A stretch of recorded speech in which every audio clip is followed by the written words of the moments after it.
We're looking at major health behavior theories, and our goal is that students will be able to understand the, the major theories, including the trans-theoretical model, which is the stages of change, and the health belief model. Now, there's a growing body of evidence that suggests that interventions developed with the theoretical foundations are more effective than those that are lacking theoretical base. In other words, we don't just want people coming up with some haphazard plan in how to help somebody. We want them to have a research base. And the two models presented today are the kind of the leading models that are being used. The trans-theoretical model in adopting healthy behaviors, such as somebody deciding to have regular physical activity or eliminating unhealthy behaviors, such as limiting watching television, stopping smoking, something like that. The people progress through levels related to their readiness to change. And levels are pre-contemplation, contemplation, preparation, action, and maintenance. At each stage, the different intervention strategies will help people progress to the next stage. I'm going to talk more about this in a little bit. Then there's the health belief model. And this is for people who want to adopt recommended physical activity behaviors or other methods to help them become healthier. And the benefits of the action must outweigh the perceived barriers to the action. Okay, more on the health belief model. Is again the people who want to improve their health. They have to make that decision and go from there. It was designed to help understand why people did or did not use preventative services by the public health departments, and it has evolved into more prevention and detection, as well as lifestyle behaviors such as sexual risk behaviors, injury prevention. Now, the health belief model theorizes that the people's belief about whether or not they are at risk for a disease or health problem and their perceptions of the benefits of taking action to avoid it influence their readiness to take action. In other words, people know that smoking is bad for them. They have to first recognize it's bad for them, and then they have to acknowledge what can go wrong with smoking and what it could do to their health, and realize that it might be hard to quit, and but the amount of it being hard to quit would outweigh the negative health benefits. Core constructs are the perceived susceptibility and perceived severity, perceived benefits and perceived barriers, cues to action, and the newly added self-efficacy. Here's an example: the flu shot. The person has to make, we make every year a decision whether or not to get a flu shot. We ask ourselves, how sick will I be if I get the flu?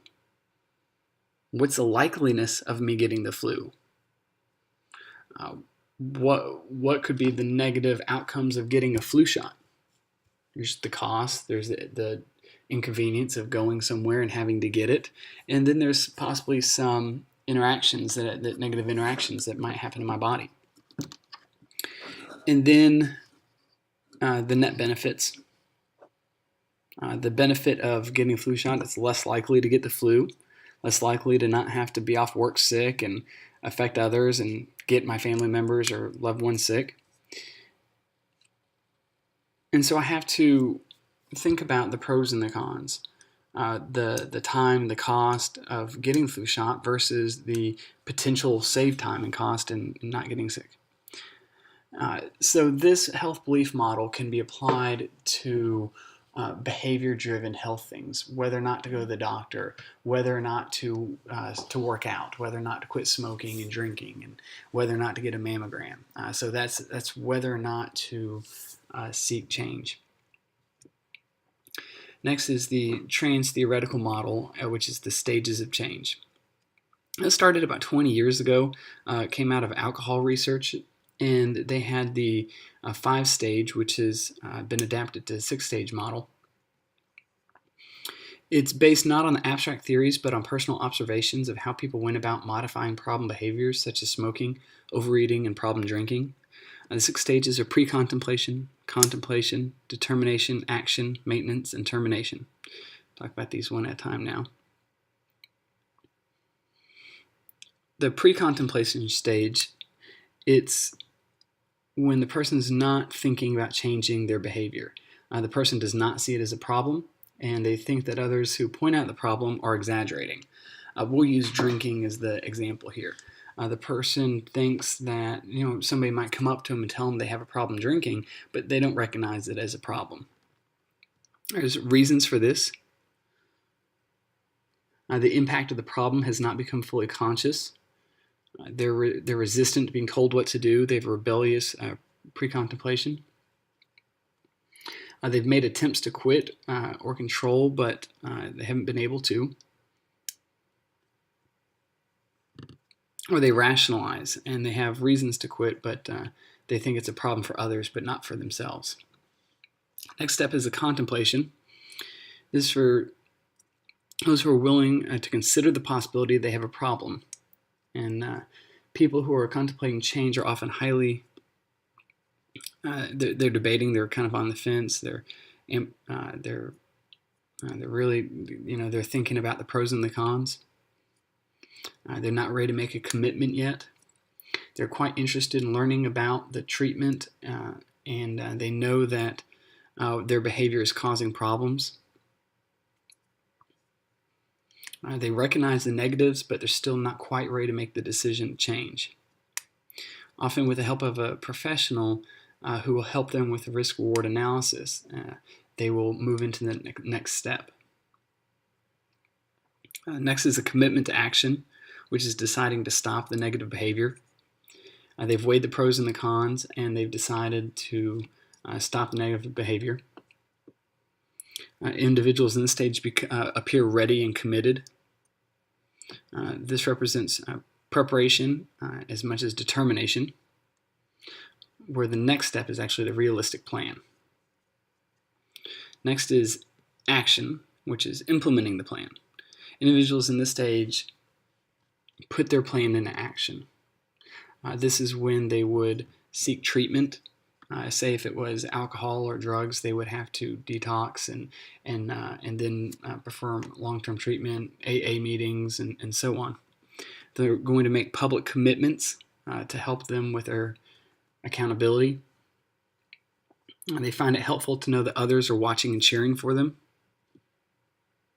They wonder if others hope they fail. They actually get pleasure out of disproving those that they think hope they fail. A person who implements a good plan and begins to see it work will make adjustments and improve their lifestyle. And their hope and self-confidence will continue to raise. Next step is maintenance and relapse and recycling. It takes about 3 to 6 months to complete, and the change requires building a new platform behavior over time. The real test of change is long-term sustained change over many years.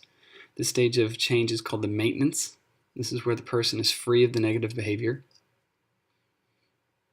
Now, many of these are chronic diseases, such as alcoholism, so the possibility of relapse is always present. The person might relax their guard and take a slide back. So an alcoholic might have a drink, a smoker might smoke, and they do everything they can to remove themselves out of tempting situations. So an alcoholic wouldn't go to a bar. A smoker might not go to a bar where many people smoke, but then they catch themselves in an environment but they're not as guarded.